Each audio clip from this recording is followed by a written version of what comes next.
advancing over the last 12 years.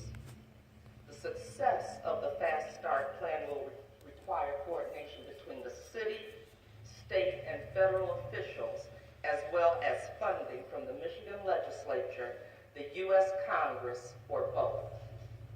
I'm asking Governor Snyder and the state to partner with us on this effort. We'll let the investigations determine who's to blame for Flint's water crisis, but I'm focused on solving it. It's going to take time to get this done, but we're going to move quickly to begin small-scale operations, then build from there. We are going to restore safe drinking water, one house at a time, one child at a time, until the lead pipes are gone. Even after the pipes are replaced, much more work remains to be done.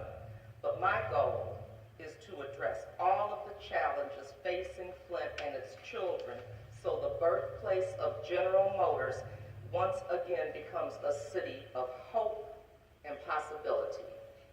But first, we need to make Flint a lead-free city in every sense of the word. We are ready to roll up our sleeves and get the lead out of Flint. We look forward to assistance from any source possible to make it happen. Last week at our press conference, General Mike McDaniel was here, and I've asked him to come back to help coordinate these efforts. So at this time, I'm going to have him say some words. Thank you, Mayor Weaver. Thank you all. And thank you, Mayor Weaver, for this challenge. The last week has been quite interesting as I try to get up to speed on this. And one of the things I would note right from the beginning is that we are trying to balance urgency with precision. We have made a number of assumptions in our plan, is what I'm saying, because we had to make those. We do not have all the data that we would like to have to make the clearest, fullest plan possible. But we do know enough, based upon the assumptions that we had to make, to go forward. With the assistance, as Mayor Weaver said, from the experts, the engineers at Lansing Board of Water and Light, we have outlined a plan, and we will then reach out and are in the process of reaching out to the state for their assistance with data, with the planning itself, and with funding, as Mayor Weaver also said. So first, we're developing a detailed timeline. I can't tell you that we will put a shovel in the ground tomorrow, but I can tell you we will do it very soon. We want to have a proof of concept. We want to take those households who are the high-risk households, and we want to replace those lines immediately. And when we say replace those lines, we mean the entire line from the main to the meter. This is something that, as the mayor said, Board of Water and Light has done in Lansing successfully. We are going to do it as successfully, and we are going to do it more promptly based upon their experience and based upon the urgency of the situation.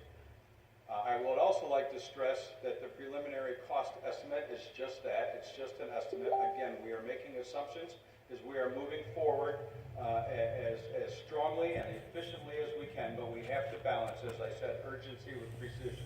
So it may be more per household. It may also be less. We are assuming if there were 13,500 pipelines in the city of Lansing, that therefore there are approximately 15,000 similar pipeline or water lines, water service lines within the city of Flint. And so that is the basis for our estimate. These will be replaced, as I said, from main to meter. And to do so, we want to start immediately. We want to start immediately because the city of Flint needs it. Our short-term goal is clean water, but our long-term goal is bringing new families and new businesses to the city of Flint. And to do that, to have new families and businesses here, we have to replace all the water lines. We can't take any short-term measures and say that short-term is enough. Mayor Weaver has asked me for both the short-term plan and the long-term plan. Today we're announcing the start of our short-term plan. With that, I'm turning it back to the mayor for any questions you may have. Can you give us an idea on when this will begin? I know you said you can't give a timeline, but Sure. people who have been living in this condition for Sure. a long time, they want some answers. So there are a number of factors here. First of all, we have some data, obviously. We know where the high-risk households are in terms of high lead levels, and we know where the children are with high blood lead levels. We compare that data with the data that we have for the lead service lines. We can do that fairly quickly. I have already reached out to the state of Michigan, and we've already reached out to Hurley Hospital for their data.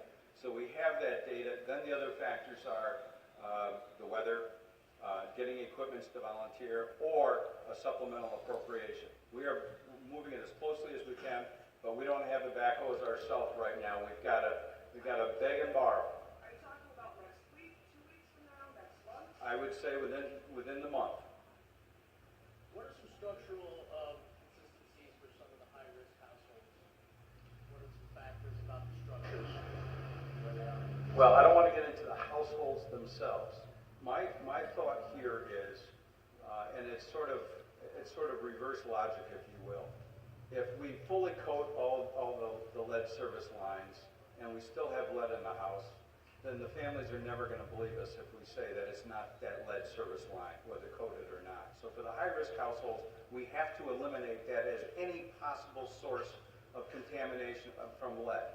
And so that at that point in time, we know that it's on either line of that. It's either within the house itself, or it's going to be somewhere in the water system itself. The water system itself is an easier fix. We can walk through, we can dig holes, and we can assure ourselves that there's no lead anywhere in the city's water system. So Lansing did that. I'm very familiar with what Lansing did, averaging 2 a day, about 3,000 apiece. It's taken them 12 years. They're still not done yet. You're almost, the impression I'm getting from you is that you think this will be done in a year or two. That's, how many people are you planning on bringing in, and who are these people going to be to get it done that fast? Right. Again, making a number of assumptions here. One of those assumptions is that we have 32 crews. If we have 32 crews, if we're using the Lansing method of snaking out the line, if we have sufficient funds to pay for them, we can do it in a year.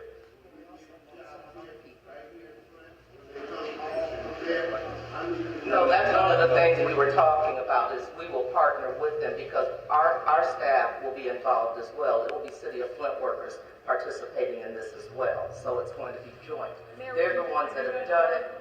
They're the ones that have done it. And so that's why they were coming here to team up with our people, because we want City of Flint employees involved in this. You guys are only less people in Washington, D.C.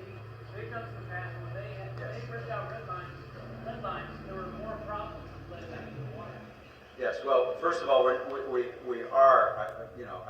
done an awful lot of reading in the last week, and one of the first things I read was the case study for Washington, D.C., and I read Mark Edwards' paper on Washington, D.C. that was published in 2009. There are some distinct differences between Flint and Washington, D.C. But one of those that I think that you are alluding to, sir, is the idea when you pull the lines, there are two ways in which you can cause further contamination. And that is if the vibration from that can cause the corrosion in the lines to sink into the water itself, and the other is that you can if you don't replace all the lines, you can cause a further galvanic corrosion if you still have two different types of metal working. I suppose a third possibility, as I said, is we want to assure that it's not some other source within the water system. So we have to spec out the entire system as part of this before we can assure people that it's not in the water lines.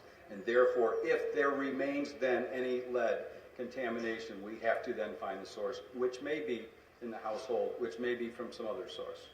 Mayor, the governor has said repeatedly he wants to take a wait-and-see approach, not dig up pipes, not put money at that problem right now. And he says Mark Edwards supports his thought on that. Why would you think the governor of the state would give money when he's made it clear that he doesn't want to do this?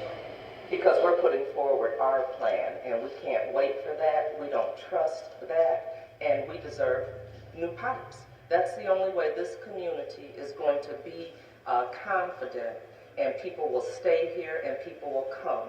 We have to get new pipes, and I cannot imagine that he would not support this plan. If he doesn't, shame on him. But what about Mark Edwards? What is he saying to you? Is he giving you different advice then? One of the things we have talked about is what's gone on as far as psychologically with us. We have been emotionally traumatized and we need new pipes. That's the only way the community is going to have confidence in what's going on. That's the only way we're going to be satisfied, is knowing that we have new pipes and we don't have to have any speculation as to, as people are suffering from different things if it came from those lines. We will never be confident that the biofilm has built back up. That's a tough one.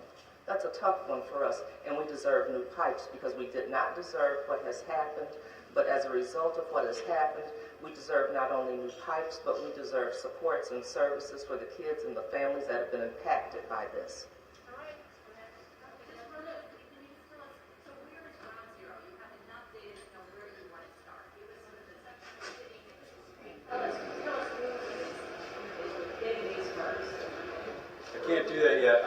I want to make sure that our data is verified with all the data that's out there. I don't want to pick one spot and then have some other entity or agency say at some time later, well, why'd you pick that area?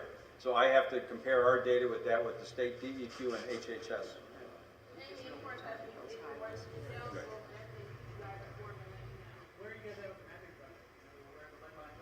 Thank you.